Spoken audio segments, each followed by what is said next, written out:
呢款翡翠你一戴咗就想笑，戴住佢嘅時候就好似有好心情加持。喺呢個大環境下，每個人都面臨住唔同嘅壓力同埋挑戰，呢啲佛家嘅形象都好似喺度哈哈大笑。你見到佢開心，你嘅好心情就自然而嚟。最近有唔少朋友揾錢請佛工，我就將最近設計嘅佛工都一齊展示俾大家睇睇，睇下呢啲佛工們邊個笑得更開心。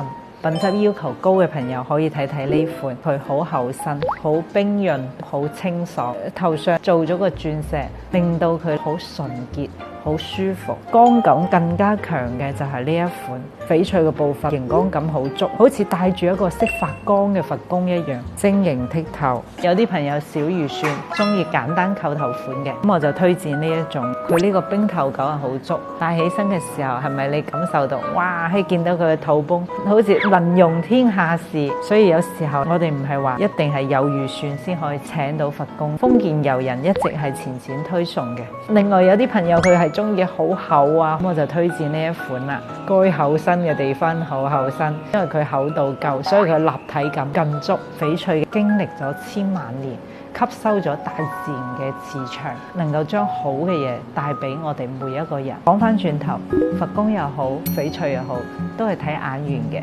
積極嘅情緒就好似磁場一樣，可以同我哋帶嚟好運。如果同樣中意佛工嘅朋友，可以喺評論區留言俾錢錢，關注錢錢買翡翠唔踩坑。